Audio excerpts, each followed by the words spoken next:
Hora da política. Ontem, a Assembleia Legislativa aprovou em primeiro turno um projeto de lei complementar que estabelece cota mínima de 10% das vagas para mulheres no efetivo da Polícia Militar, Prisco. 25 votos a 1.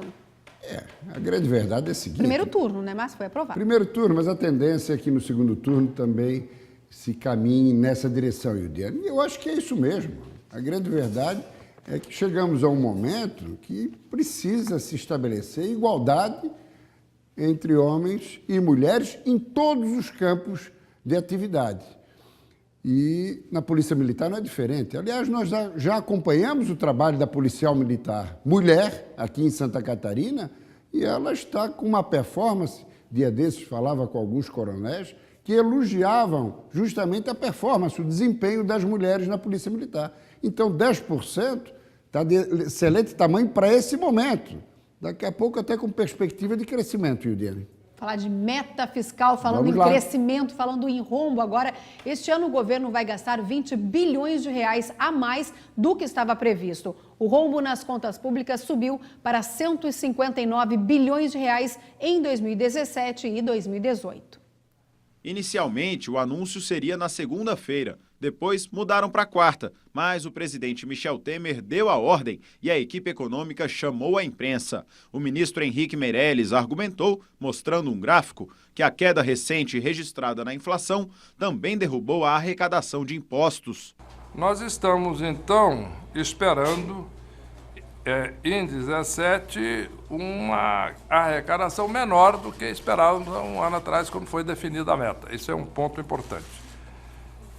Esta queda, resultado apenas da inflação, é de cerca de 19 bilhões de reais. A meta de déficit no final do ano passou de 139 bilhões de reais para 159 bilhões. E o fluxo de caixa negativo continua nos próximos 3 anos. Pelas contas do governo, o país só vai conseguir gastar menos do que arrecada em 2021. Para tentar reverter uma queda de 42 bilhões de reais na arrecadação do ano que vem, a equipe econômica fará um ajuste fiscal. Aumentou impostos sobre fundos de investimento, cortou gastos com auxílios moradia, congelou por 1 ano o salário dos servidores e está reestruturando todas as carreiras do serviço público. Com a reestruturação, os servidores federais devem ingressar ganhando bem menos e vão levar mais tempo para chegar ao topo da carreira. O governo diz que, com isso, deve gerar uma economia aos cofres públicos de 18 bilhões nos próximos 5 anos. Quase o mesmo valor liberado mês passado em emendas e programas para agradar parlamentares. Eu acho que dificilmente o governo consegue realizar, porque ele vive essa contradição, né? Ele retira com uma mão e concede com a outra para poder sobreviver. E, evidentemente, que a meta fiscal ela paga um preço, né? Ela está envolvida nisso. Por isso que esse valor era o esperado já? Era o que nós falamos ontem aqui, Yudiane, que a equipe econômica iria propor um aumento para 17 e para 18 de 139, que já é elevado, para 159. E a classe política queria o quê? 170, tanto para esse ano quanto para o próximo. Para quê?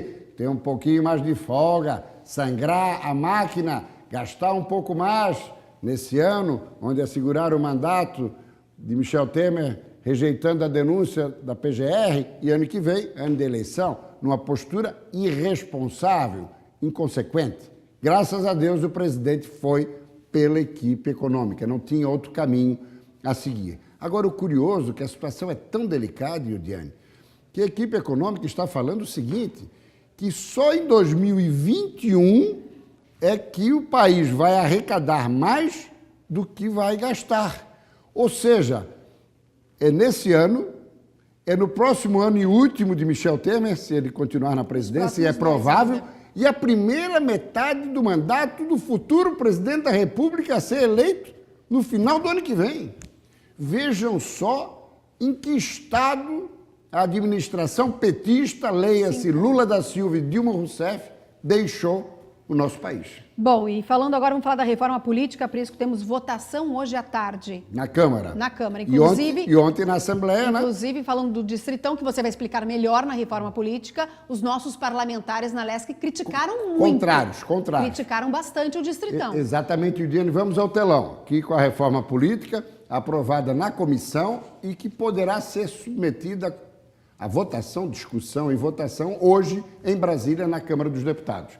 Distritão, 2018-2020, eleição nacional e estadual do ano que vem e municipal de 2020. O que é isso? Nós já falamos aqui. Todos os deputados mais votados e também vereadores são eleitos. Não existe mais coeficiente eleitoral, que é a média do desempenho do partido ou da coligação com a votação do deputado. Tanto é que muitos deputados que tinham votação elevada não se elegeram, não assumiram, e outros com votação menor chegaram lá justamente em função do coeficiente. Isso acabaria. Acabaria, por exemplo, também com uma outra coisa nefasta e que gera distorção. Tiririca, 1.400.000 votos. Levou consigo mais 2 ou 3. 1.000, 2.000 votos, sem representatividade, sem preparo, e estão lá na Câmara dos Deputados. Em compensação, outros bem votados, qualificados, ficaram na estrada. Vamos rapidamente. Distrital misto, que seria a partir de 2022 ou 26. O que é o distrital misto? Santa Catarina, vaga de deputados federais, 16. 8 seriam pelo critério proporcional, como ocorre hoje, coeficiente eleitoral. E os outros 8 pelo distrital. Dividiria o estado em 8 grandes distritos e o mais votado nesses 8 distritos tomaria posse. No distritão, todos os estados brasileiros são transformados em distrito e os mais votados, todos seriam eleitos. Então, seria uma transição de processo distritão para distrital misto. Novo fundo eleitoral, já falamos aqui, uma vergonha, 3,6 bilhões, doação oculta, a vergonha completa. A Justiça proibiu doação empresarial. Eles querem doação oculta de pessoa física. O que é isso? Que brincadeira é essa? Estão achando que a população brasileira é abobada, não entende as coisas?